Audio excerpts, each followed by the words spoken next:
नमस्कार प्रिय दर्शकों, एक बार फिर आपका स्वागत है हमारे YouTube चैनल प्राचीन ज्ञान गंगा में। प्रिय दर्शकों, आज फिर नया वीडियो नई जानकारी लेके हम हाजिर हुए हैं।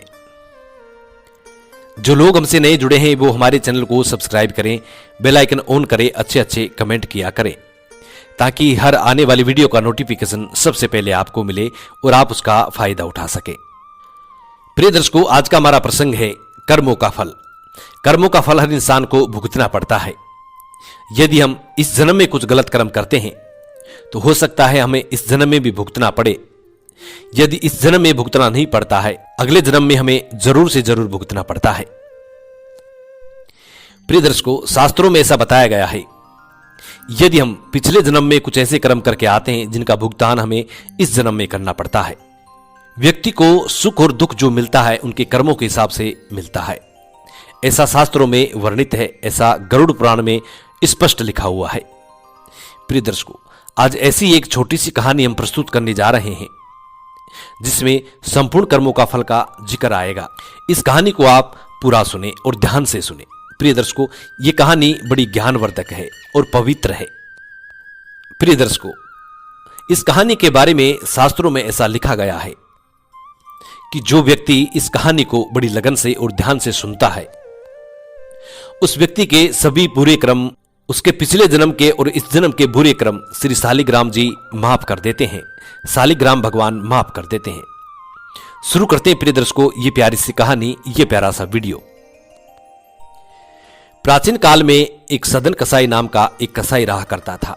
वो कसाई हर दिन नए जानवरों को काटता और उनका मांस बेचता और वो मांस बेचकर अपने घर परिवार का लालन पालन किया करता था।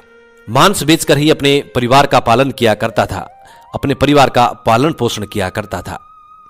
यही उसका रोजगार था और यही उसका कर्म था। समय की बात है, एक दिन एक संत वहां से गुजर रहे थे और उस संत की नजर उस कसाई की दुकान पे पड़ती है। जैसे ही उस संत की नजर कसाई की दुकान पे पड़ती है तो संत उस कसाई की दुकान पे जाते हैं और कसाई की दुकान पे जाकर के उस कसाई से आवाज दे के कहते हैं कि ठाकुर क्यों मांस तोल रहे हो। वो संत कहते हैं कि ठाकुर क्यों मांस तोल रहे हो। प्रिय दर्शकों, उस संत की इस बात को सुनकर वो कसाई उस संत से कहता है, सदन कसाई उस संत से कहता है कि संत महाराज, मैं तो एक कसाई हूं, आप ठाकुर किससे कह रहे हो। मैं कसाई हूं और मेरा मांस तोलने का काम है, मांस बेचने का काम है। मेरे यहां आजू बाजू में कोई ठाकर नजर नहीं आ रहा और आप ठाकुर किससे कह रहे हैं। ये बात वो कसाई उस संत से कहता है। वो संत उस कसाई को जवाब देते हैं कि भाई, तुम तो कसाई हो, लेकिन तुम्हारी तराजू में जो बाट रखा हुआ है ये एक ठाकुर है, यानी कि श्री शालिग्राम भगवान है, और जिससे तुम मांस तोल रहे हो। प्रिय दर्शकों, संत की इतनी बात सुनने के बाद उस कसाई के मानो पांव तले जमीन खिसक गई हो। वो कसाई हक्का बक्का हो जाता है और कसाई संत महाराज से कहने लगता है कि संत भगवान, कि मैं तो इसको एक पत्थर समझ करके लेके आया था, मुझ अज्ञानी को यह मालूम नहीं था कि यह शालिग्राम भगवान है।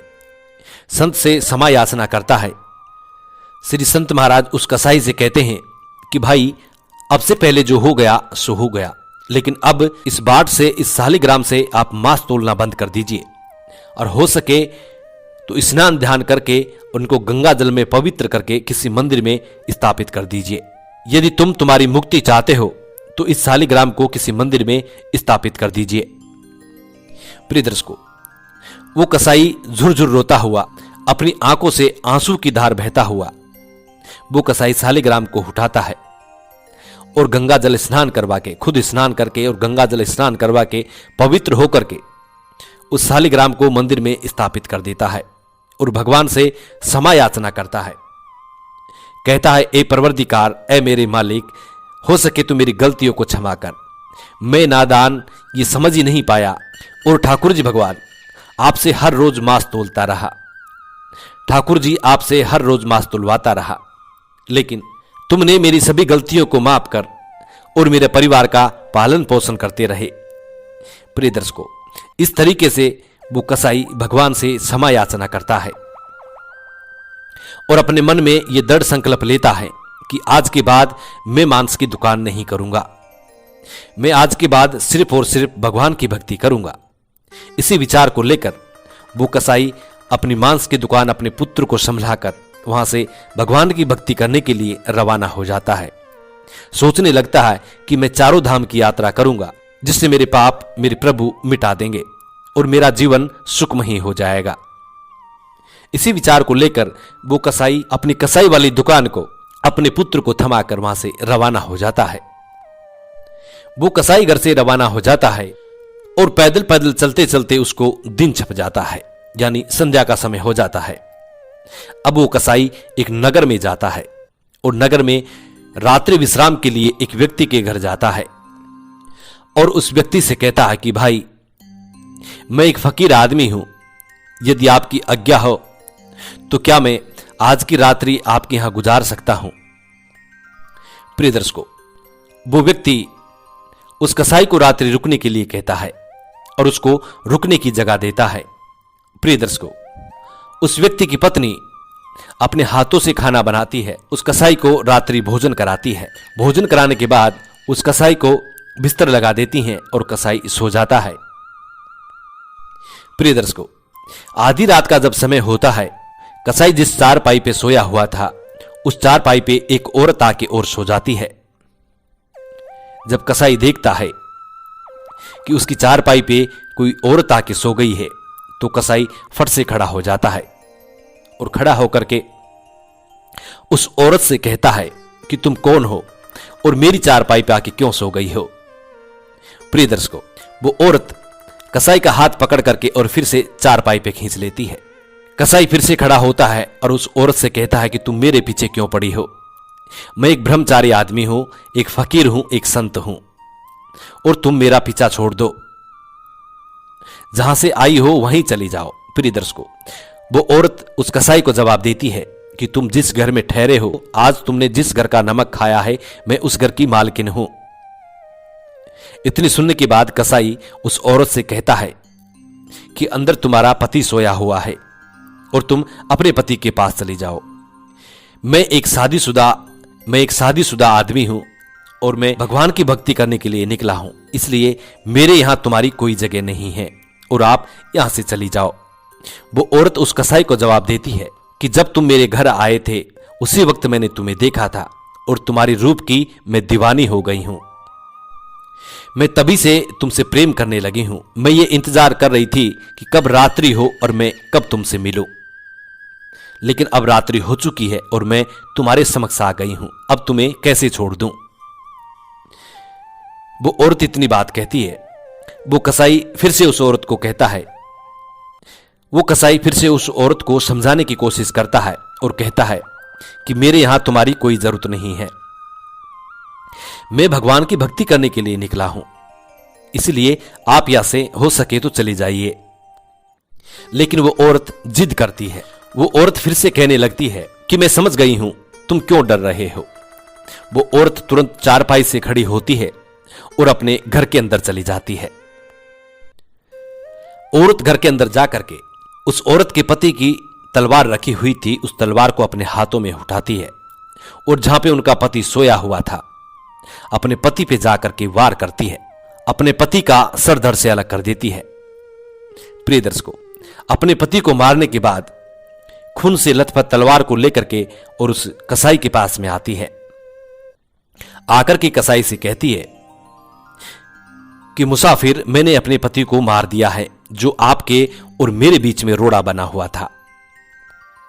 ये देखिए सबूत, मेरे हाथों में खून से लथपथ तलवार है और मेरे पति का गर्दन और धड़ घर के अंदर पड़े हुए हैं। जो आपके और हमारे बीच में रोड़ा बना हुआ था, मैंने अपने पति को मार दिया है। अब तो तुम मुझे अपनाओगे। प्रिय दर्शकों, उस औरत की इतनी बात सुनने के बाद मानो कसाई के पांव नीचे से जमीन खिसक गई हो। वो कसाई उस औरत को विश्वास दिलाता है और वहां से निकलने की कोशिश करता है। वो कसाई उस औरत को विश्वास दिलाने की कोशिश करके और वहां से निकल जाता है। किसी तरह भाग करके वहां से निकल जाता है।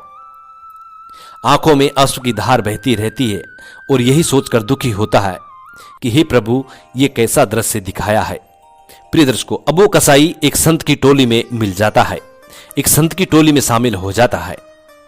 वो कसाई रात दिन उदास रहता, चिंतित रहता, हर समय चिंता में खोया हुआ रहता। उस कसाई की इस चिंता को देखकर उस संतों की टोली में से एक संत उस कसाई से कहता है कि मुसाफिर, आप कहां से आए हो और मुझे लगता है कि आप बहुत चिंतित हो। वो दुकानदार कसाई उस संत से कहता है कि महाराज, हां मैं बहुत दुखी हूं। वो संत उस कसाई से कहता है कि मुसाफिर, आप अपनी जो घटना है, दुख की घटना है, वो हमें सुनाइए। वो कसाई उन संत को वो सारी घटना बताता है जो उसके साथ व्यतीत हुई है। कसाई की सारी घटना सुनने के बाद संत थोड़ा ध्यान लगाता है, आंखें मूंद कर ध्यान करता है और संत देखता है। देखने के बाद संत हंसने लगता है। जैसे ही संत हंसने लगता है तो दुकानदार कसाई संत से कहने लगते हैं कि प्रभु, आप क्यों हंस रहे हैं? आपकी हंसी का कारण क्या है? प्रिय दर्शकों, वो संत महाराज उस कसाई को जवाब देते हैं और कहते हैं कि मुसाफिर, ऐसा तो होना ही था। संत के इस जवाब को सुनकर वो कसाई संत से फिर से पूछने लग जाते हैं और कहते हैं कि महाराज, इसका मतलब क्या है कि ऐसा तो होना ही था? वो संत उस कसाई को फिर से जवाब देते हैं कि यह सब तुम्हारे पिछले जन्मों का फल है, सब तुम्हारे पिछले जन्मों के कारण ही ऐसा हुआ है। प्रिय दर्शकों, वह संत कसाई को उसके पिछले जन्म की पूरी कहानी सुनाता है। वो कहते हैं कि तुम पिछले जन्म में भगवान के बहुत बड़े भक्त थे। तुम किसी जंगल में भगवान की भक्ति कर रहे थे और जहां तुम भक्ति कर रहे थे वहां से एक मार्ग जाता था। जब तुम भगवान की भक्ति में लीन थे तब एक गाय दौड़ी हुई तुम्हारे पास आई थी, बड़ी आशा लेकर के आई थी कि तुम उसकी रक्षा करोगे, क्योंकि उस गाय के पीछे एक कसाई पड़ा हुआ था। उसको मारने के लिए उसके पीछे एक कसाई पड़ा हुआ था। वो गाय दौड़ी दौड़ी तुम्हारे पास आई थी कि तुम उसकी रक्षा करोगे, लेकिन तुम भगवान की भक्ति में इतने लीन थे कि तुमने गाय को देखा तक नहीं और गाय अपने प्राण बचाते हुए वहां से आगे चली गई।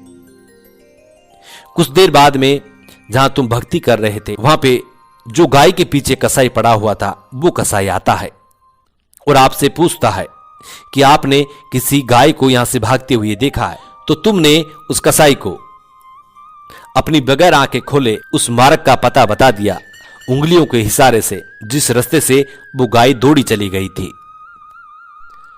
और वो कसाई उसी रास्ते से जाके आगे गाय को पकड़ लेता है और गाय को मार देता है। अभी जो औरत तुम्हें मिली है वो औरत वो गाय थी जिसको कसाई ने मारा था, और उस औरत का जो पति जिसको उस औरत ने काटा है, उसका सर काटा है, वो कसाई था।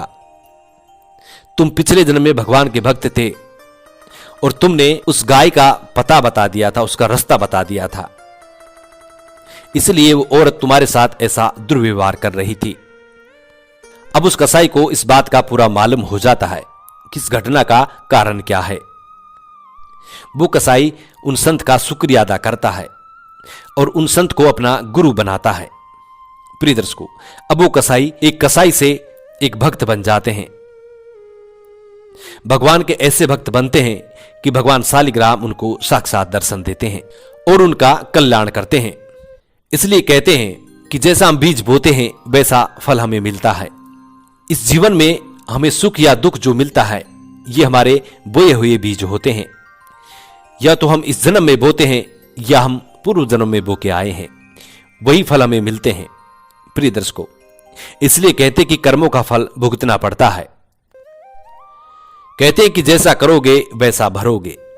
प्रिय दर्शकों, इसलिए हो सके तो इस जन्म में अच्छे काम कीजिए। यदि किसी को आपकी सहायता की जरूरत है तो आप उसकी सहायता कीजिए, बिना सोचे समझे उसकी सहायता कर दीजिए। हो सकता है आपको इस जन्म में दुख मिल जाए, लेकिन अगला जन्म आपका सुधर सकता है। जितना हो सके उतना दान पुण्य करें ताकि आपको अगले जन्म में सुख मिल सके। ऐसा नहीं है कि आप अपने घर बार को लुटा दीजिए, नहीं, जितना आपकी श्रद्धा हो, 1 रुपया, 2 रुपया, 5 रुपया, अनाथों की सेवा कीजिए, गौ माता की सेवा कीजिए, बड़े बुजुर्गों की सेवा कीजिए। प्रिय दर्शकों, हम उम्मीद करते हैं कि इस कहानी से आप जरूर प्रेरणा लेंगे और अपने जीवन में जरूर दान धर्म करेंगे। जी नमस्कार, धन्यवाद।